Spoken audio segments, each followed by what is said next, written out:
Alhamdulillah, wa salatu wa salamu ala rasulillah wa ala alihi wa sahbihi wa man wala ma ba'd. Mes très chers frères, dans cette 14e ou 15e journée du mois de Jumad al-Oula 1446, c'est-à-dire le 16 novembre 2024, nous nous retrouvons pour notre lecture et étude du livre de Cheikh al-Qutay'i al-Baghdadi al-Hanbali rahimahullah ta'ala dans Usul al-Fiqh intitulé Qawa'id al-Usul wa Ma'aqid al-Fusul, qui est un mukhtasar de Tahqiq al-Amal, comme on l'a vu dans l'introduction la semaine dernière. Donc là, comme je vous l'ai dit, le cours ne sera pas très long, mais histoire d'avancer un peu dans notre lecture, on va voir la phrase ou les deux phrases qui suivent, Inch'Allah ta'ala. Tfaddal, samillah.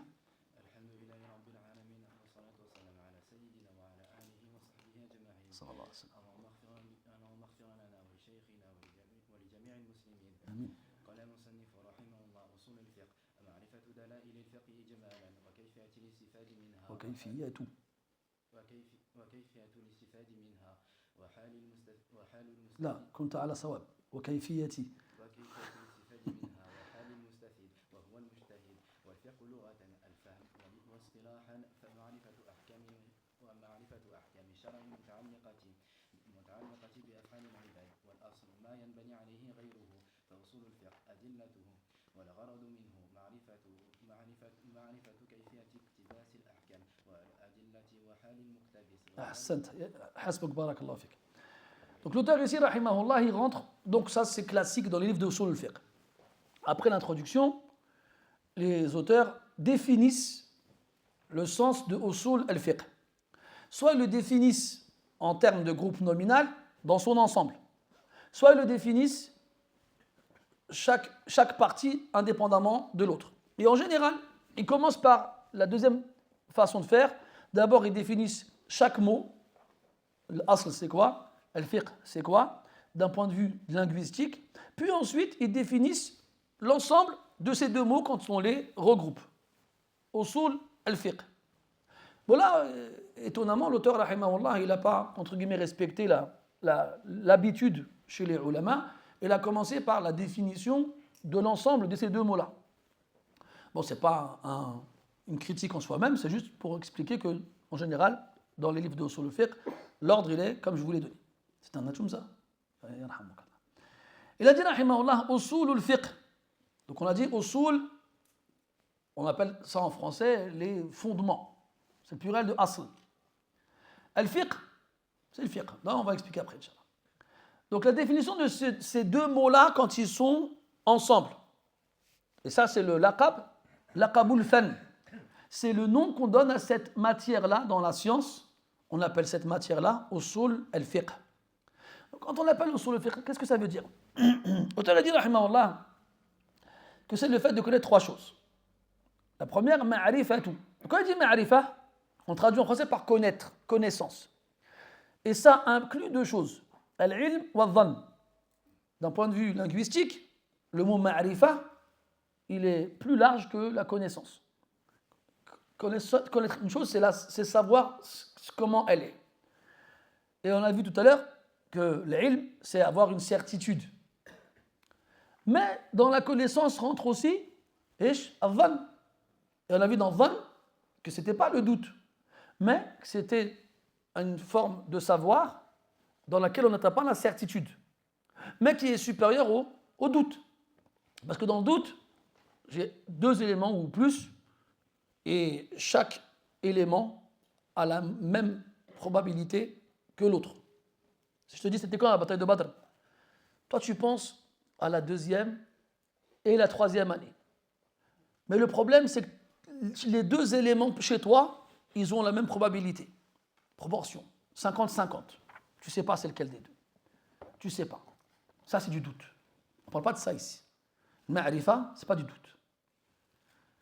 Mais al-dhann, c'est quand tu as deux options et tu penches plus vers celle qui te paraît la plus probable, sans être sûr que c'est la plus juste.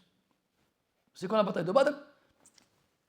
En tête, là, j'ai la deuxième année, la troisième année, mais je pense que c'est la deuxième année. Ta balance, elle penche plus vers la deuxième année. Et effectivement, il s'avère que ce vers quoi tu penches est correct. C'est ça du dhann. طيب. Donc quand on dit ma'rifa ici, la connaissance, dans la définition de usul al-fiqh, ça inclut l'ilm, ce dans quoi il n'y a pas de doute, et al-dhann, ce dans quoi il y a un ihtimal, ضدي marjouh, comme ils disent dans ilm al-kalam. C'est qu'il y a une supposition que cette option vers laquelle tu penches s'oppose à quelque chose d'incorrect. D'accord? S'oppose à quelque chose d'incorrect. Donc on a les deux. Ensuite, quand on dit ma'rifatu dala'il al-fiqh, le fait de connaître dala'il, c'est un des pluriels du mot dalil. Et dalil, on le verra par la suite, il a plusieurs sens. Mais parmi les sens qui sont visés ici, ce sont les preuves. D'accord? Maintenant, il y a deux types de preuves. Il y a l'ijmaliyya et l'tafsiliyya. Il a dit ijmalan. L'ijmal, c'est ce qui est global. Il y a deux types de preuves. Des preuves globales et des preuves détaillées. On commence par le deuxième. Les preuves détaillées, c'est ce qui concerne les actions, indépendamment les unes des autres. C'est quoi le dalil que la prière est obligatoire? Qawluhu wa aqimus salah. C'est quoi le dalil que la zakat est obligatoire? Wa atuz zakah. C'est quoi le dalil que la consommation de viande de porc est interdite? Wa lahmul khinzir ila akhiri. Ça, c'est des preuves détaillées pour des actions indépendantes les unes des autres. Est-ce que le dalil de l'obligation de la prière peut me servir à l'interdiction de la consommation du porc? Non. Et là, j'arrive à l'autre type de preuves. Al-adilla al-ijmaliyya. Ce sont des preuves globales qui ne concerneront pas une action indépendamment d'une autre et qui pourra servir à plusieurs choses. Par exemple, al-amru lil-wujub. L'emploi de l'impératif indique l'obligation. Donc, si jamais je vais prendre 10 textes dans lesquels j'ai 10 verbes à l'impératif, je pourrais me servir de cette preuve, al-amr lil-wujub, pour affirmer que chacun des impératifs concernés dans les textes est obligatoire. Donc c'est une preuve globale. C'est une preuve globale. Et usul al-fiqh, c'est le fait de connaître avec certitude ou avec la supposition d'une autre option incorrecte les preuves du fiqh de façon globale, globalement, et pas au détail. Et il a dit le fiqh. Le fiqh, on va voir après c'est quoi. Mais ça exclut le reste. C'est-à-dire que je ne pourrais pas me servir de usul al-fiqh pour savoir si un hadith est sahih ou s'il est daif. Je ne pourrais pas me servir de usul al-fiqh pour savoir si un nom il est marfou ou s'il est mansoub. Je ne pourrais pas me servir de usul al-fiqh ila akhiri. Donc cette usul al-fiqh, c'est ma'rifatu dala'il al-fiqh. Donc ces preuves qu'on va utiliser concernent le fiqh. Et généralement, ça s'oppose au aqaïd. Généralement, quand on dit fiqh, c'est en opposition aux croyances. Donc on verra que le fiqh, c'est الأعمال المتعلقة الأحكام المتعلقة بأفعال المكلفين. Ce sont les jugements en relation avec les actions des mukallafin, de ceux qui sont responsables de leurs actes. Et ça exclut al-aqaïd. Dans le mustalah, encore une fois, des fuqaha, même si certains ne voient pas de différence dans ces choses-là. Donc, première chose qui concerne usul al-fiqh, ma'rifatu dala'il al-fiqhi ijmalan. Le fait de connaître les preuves du fiqh, les preuves globales du fiqh. Preuves globales, ce qui s'oppose aux preuves détaillées. Globales, parce qu'elles sont utilisées pour un ensemble de choses, alors que les preuves détaillées, elles, ne concernent qu'une action en particulier. ثم قال وكيفية الاستفادة وكيفية j'ai recommencé mon erreur, il avait raison. Donc كيفية c'est les mansoub, il est ma'touf pardon au mudaf ilayh. Donc ومعرفة كيفية, d'accord? Donc c'est aussi le fait de connaître la façon d'en tirer profit. كيفية الاستفادة منها, c'est adilla, ijmaliya, c'est preuves globales. Il faut les connaître, certes, mais il faut savoir aussi comment s'en servir. Et Usul al-Fiqh nous apprend quelles sont ces preuves-là, premièrement, et deuxièmement, elles nous apprennent, Usul al-Fiqh nous apprend, comment s'en servir. Que faire avec? Ça sert à quoi d'apprendre des règles si tu ne sais pas comment t'en servir? Si tu ne sais pas quoi faire avec? Donc ça va nous apprendre comment nous en servir. Ces règles qui nous permettront de déduire les jugements des textes. ثم قال, dernier point, وحال المستفيد. Tout comme ces règles-là nous permettront de connaître l'état de celui qui saura se servir de ces règles. Ça veut dire quoi? Que celui qui sait se servir de ces règles, il a un état différent de celui qui ne sait pas s'en servir. Et donc là, on a plusieurs catégories chez les gens par rapport à cette connaissance. Et là, l'auteur, il a précisé comment on l'appelle. Ce mustafid, cette personne qui a su comment se servir de ces règles-là. Huwa al-mujtahid. Et al-mujtahid, c'est celui qui sait appliquer ces règles sur les textes pour en déduire les jugements. C'est lui le mujtahid. Et on verra à la fin du livre, parce qu'à la fin du livre, on va nous expliquer de façon plus définie, plus détaillée, qui est le mujtahid et comment le reconnaître et à quelles conditions il doit répondre pour en être un, que c'est pas à la portée du premier venu. Donc, pour résumer, Usul al-Fiqh, c'est le nom d'une matière dans les différentes sciences de notre religion qui nous permet de connaître trois choses. Les preuves globales. Les preuves globales. Donc des preuves globales, ce n'est pas des preuves détaillées qui vont définir un jugement en particulier d'un texte. Ce sont des preuves globales. Et dans ce livre-là, on va apprendre ce genre de preuves. Ensuite, comment s'en servir de ces preuves-là? Et comment on s'en sert, c'est quoi? C'est comment on va déduire les jugements des textes. En se servant de ces preuves-là, on sera en mesure de donner aux actions évoquées dans ces textes-là leurs jugements appropriés. Et enfin, comment définir l'état de celui qui se sert de ces règles-là?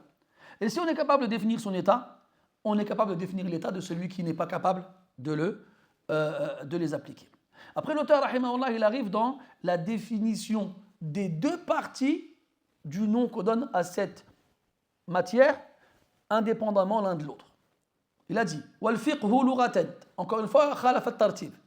Donc techniquement, il aurait dû commencer par al-asl, parce qu'on dit usul al-fiqh, on ne dit pas fiqhu al-usul. Mais il a dit al-fiqh. Pourquoi il a fait ça, rahimahullah? Peut-être qu'il estimait que cet ordre-là était meilleur qu'un autre. Peut-être qu'il a fait exprès pour justement qu'on trouve dans son livre une différence au niveau du style qu'on ne trouve pas ailleurs pour qu'on s'en souvienne. Parce que j'ai 10 livres qui vont tous traiter de usul al-fiqh. Même s'ils exprimeront les choses plus ou moins différemment, ils diront la même chose dans le même ordre. Si lui vient, il sait qu'il ne pourra pas exprimer les choses différemment à une grande échelle. Mais qu'en choisissant un ordre différent, tu te rappelles de son livre. Donc tu en auras fait 10, tu te souviendras de ce livre-là plus que les autres. Parce que dedans, l'ordre, il n'est pas le même que dans les autres livres. Et on essaye. De toute façon, c'est comme ça. Si vous lisez certains commentaires de ce livre-là, très souvent, les shurrah, ils ont le taghlit facile. Ghalata rahimahullah. Akhta'a rahimahullah. Après, on ne peut pas leur en vouloir non plus. C'est-à-dire que techniquement, ils n'ont pas tort. Mais on essaye au maximum de trouver des excuses. Et garde en tête, mon cher frère, que plus tu trouves des excuses aux autres, plus on t'en trouvera. Et c'est un nawa' de rahma envers les esclaves d'Allah Azza wa Jal. Et Allah Ta'ala, il fait rahma à ceux qui font rahma à cette créature. طيب. قال رحمه الله والفقه لغة. Donc encore là-dessus, il reste sur l'ordre classique dans la définition. D'abord une définition sur le plan linguistique, puis ensuite une définition sur le plan terminologique. Il a dit والفقه لغة. Donc d'un point de vue linguistique, c'est quoi le fiqh? Donc le fiqh, peut-être que dans certaines versions que vous avez du livre, le mot لغة est absent. ce qui n'est pas, entre guillemets, une erreur, c'est juste que dans certaines versions, il n'y a pas. On ne trouve pas, pardon. Donc, qu'est-ce que ça veut dire al-fiqh? Il a dit al-fahm. Al-fiqh, ça veut dire al-fahm, la compréhension. Il y en a qui ont dit fihi nadar. C'est à revoir. C'est vrai que al-fiqh, ça veut dire comprendre. Mais est-ce que ça veut dire comprendre comme fahima, ça veut dire comprendre? On a le qaïda chez les linguistes, al-lughawiyoun, al-khilafu fil mabna, khilafun fil ma'na. C'est que la différence de lettres dans le mot impliquera une différence au niveau du sens. On a le fa dans les deux verbes. On a le ha dans les deux verbes. Mais on n'a pas le mime dans les deux verbes, on n'a pas le qaf dans les deux verbes. Fahima, faqiha. Donc est-ce qu'on peut dire qu'ils ont le même sens? Absolument. Il y en a qui ont dit non. Il y en a qui refusent de dire qu'en arabe, il existe des synonymes absolus, des mots différents pour donner le même sens. Ils ont dit non, c'est pas possible. Il y a forcément une nuance. Après, le problème, c'est de mettre en évidence cette différence. Là, c'est là que réside tout le problème. Et là, comme on n'a pas d'éléments de preuve dans les dictionnaires de référence, on rentre dans l'ijtihad. Et en rentrant dans l'ijtihad, tu ne peux plus affirmer que ton avis il est forcément bon. Il y a quelqu'un qui pourra dire non. Et s'il te dit non, ben, tu ne pourras pas lui en vouloir. Après, ce sera une bataille de réflexion. Donc, il y en a qui ont dit faqiha, c'est plus fort que fahima. Donc, ils ont dit que c'est en bi'atibar al-amal. Il y en a qui ont regardé l'action de comprendre. Quand tu vas comprendre une chose basique, sans avoir besoin de faire d'efforts, c'est fahima. Quand tu vas comprendre une chose complexe, sans avoir besoin de faire d'efforts, c'est faqiha. Donc il y en a, ils ont mis en évidence l'action de réfléchir. Il y en a, ils ont dit non, c'est en fonction de la chose comprise qu'on dira fahima ou qu'on dira faqiha. Si on t'explique des maths et tu comprends, on dira fahimaha, on ne dira pas faqihaha.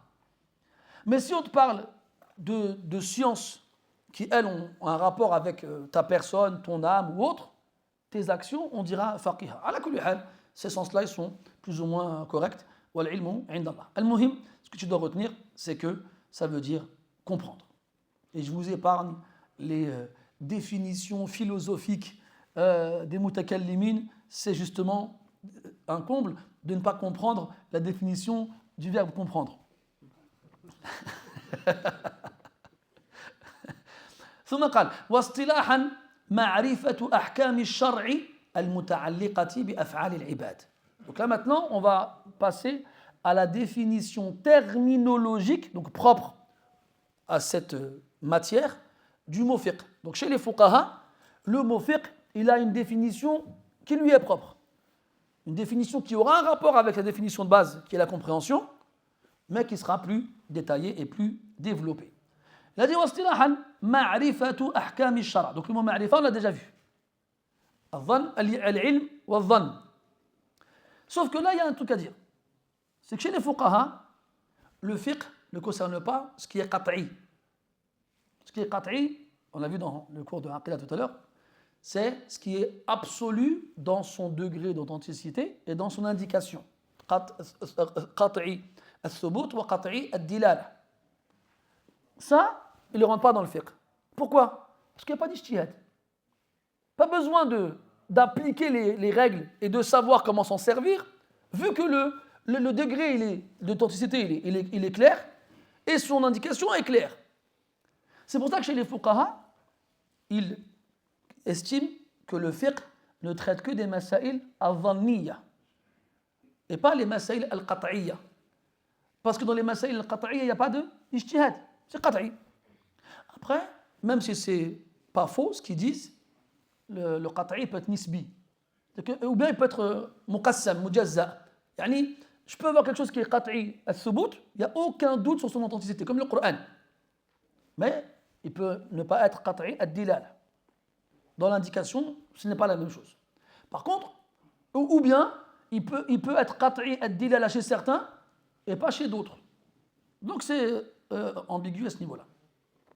Donc, ma'rifatu ahkam ash-shar', la connaissance des jugements de la législation, ce qui exclut al-aql.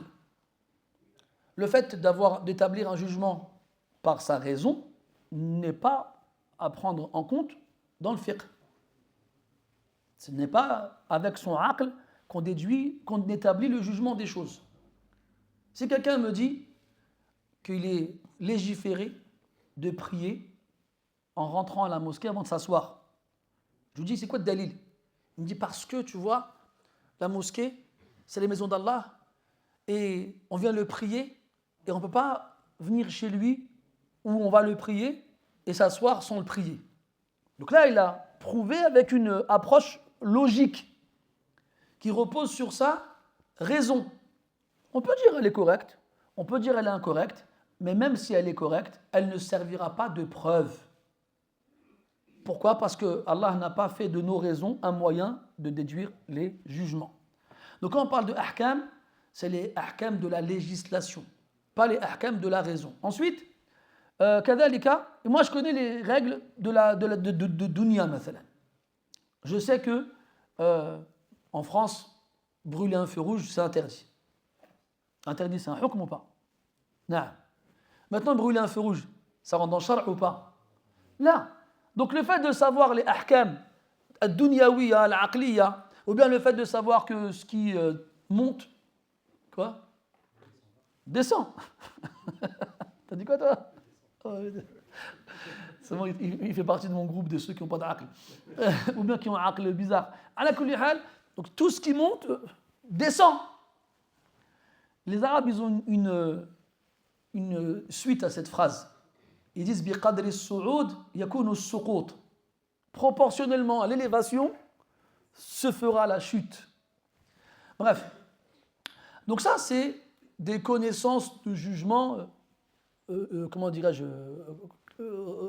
cohérents, rationnels, humains. Ça rentre dans le fiqh? Ça rentre pas dans le fiqh. Donc je ne me sers pas du aql pour déterminer le jugement des choses. Et le fait de connaître le jugement des choses en dehors de la législation, ce n'est pas du fiqh.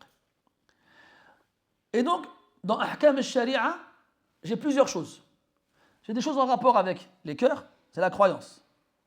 J'ai des choses en rapport avec le corps, ou les biens, ou les deux, c'est al-ibadat, les adorations.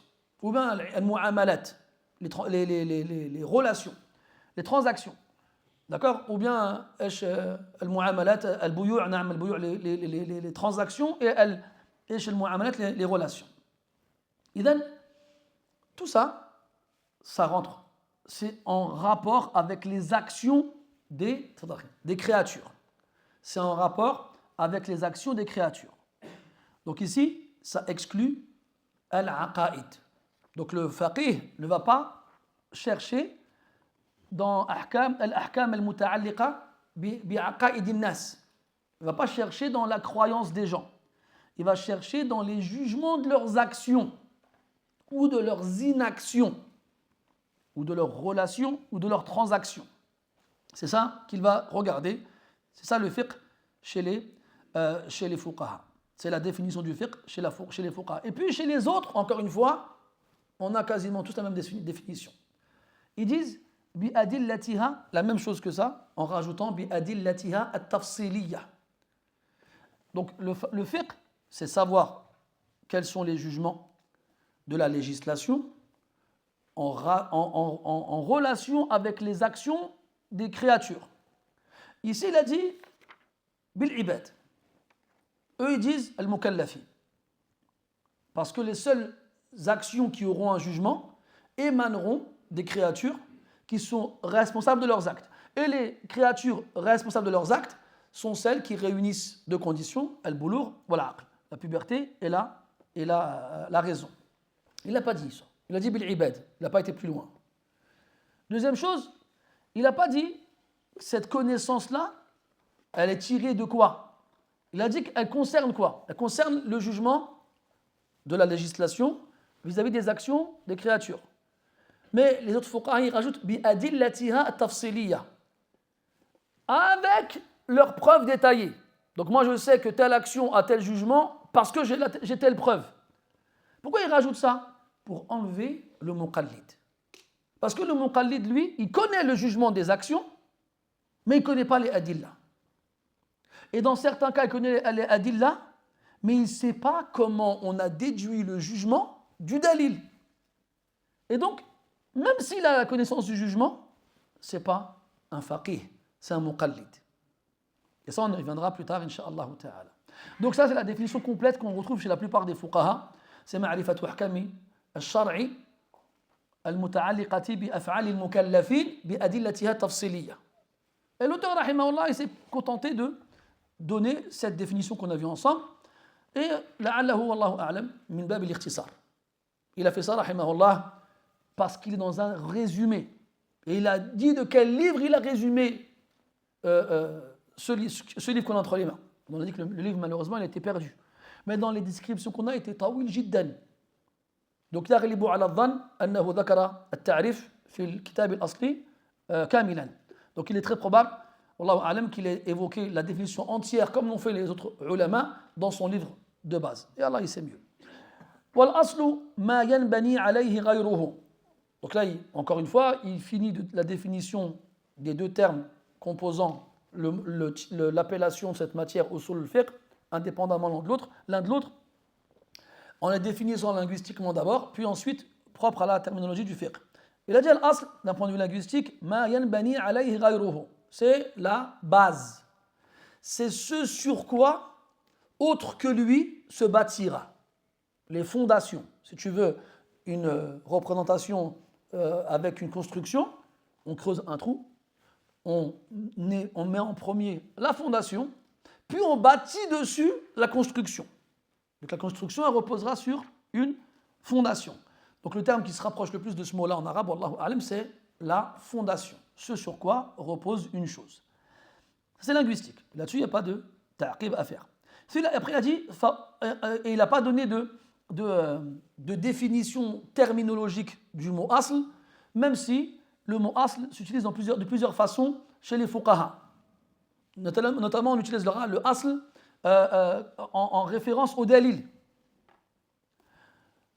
ou bien en opposition dans le qiyas al-far'. Voilà, ça on avait parlé dans le waraqat, mais dans l'analogie, j'ai des piliers, j'ai l'asl et j'ai le far'. Donc le mot asl retient que chez les fuqaha, il sera utilisé de plusieurs façons. Donc l'auteur, rahimahullah, il n'a pas donné de définition terminologique du mot asl, parce qu'il n'y a pas de différence en vrai entre la linguistique et l'emploi qu'ils ont du mot asl, sauf qu'ils l'utiliseront de façon différente en fonction du contexte. ثم قال رحمه الله فأصول الفقه أدلته. Donc usul al-fiqh, c'est quoi? Adillatul fiqh. Ce sont les preuves du fiqh. Quelles preuves on a dit tout à l'heure? Global. C'est quoi en arabe global?